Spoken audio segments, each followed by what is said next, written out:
you can hear it, but there's this wonderful rain falling that's making sort of a shh sound in the background.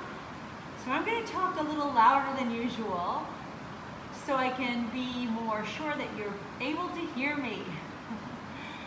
So today in class in restorative yoga here at beautiful Embark Studio near 54th and the Monon, I had a few students who have a hard time practicing restorative pigeon pose, and so many students in my vinyasa classes love pigeon pose, like it's their favorite ever. So I think it's a bummer when it's hard to get into it in a restorative way and miss out on the benefits. So I'm going to show you what pigeon pose usually looks like in a restorative class, and then I'm going to show you a way to practice if that's impossible for you to get into.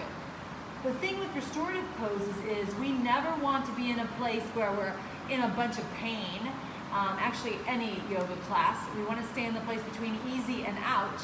But especially in a restorative class, we don't want to be in a place that is causing us so much mental anxiety that we can't enjoy where we are. So, first, restorative pigeon. Check it out. I have a bolster.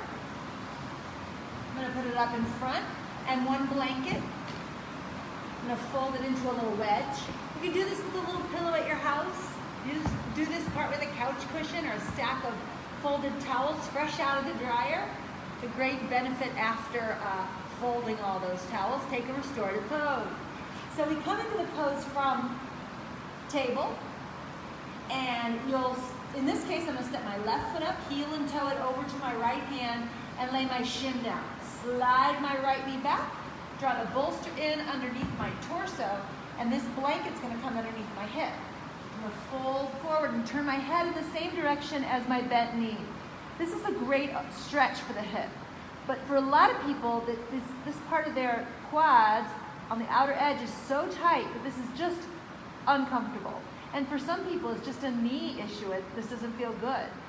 And that's okay, because I have another idea. Today we practiced legs on a chair. We've done this before, but we can add a stretch. Now watch, I'm going to bring in some extra props. Clearing my mat. Here's a chair with a blanket on it. And you all have a couch at home. You all have a chair at home. You have something you can do this with. And so we'll come with our hips right near the bottom edge of the chair. Bring your feet up. We've done this one before, lots. Legs on a chair. This is very lovely. But if we want to get some of the same benefits, we're going to take the right ankle and place it on the left knee. I'm going to scoot the chair a little closer so that we have 90-degree angles, but you can keep it as far away as you need for your body. And then once you get here, you can play with a couple of different things. You can play with lifting the legs and pulling them in to just add a little stretch.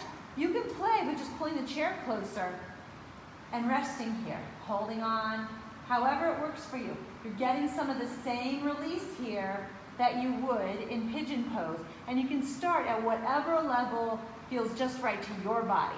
So it can be as simple as resting here. It can be pulling it in by pulling the chair closer.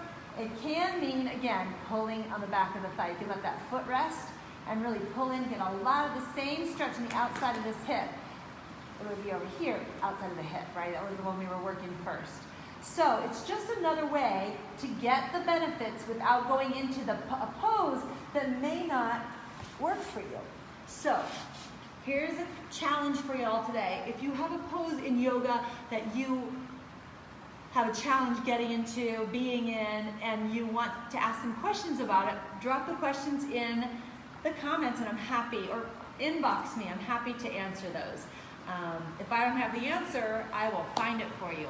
Have a wonderful day, and happy Slow Down Sunday. Thanks for joining me.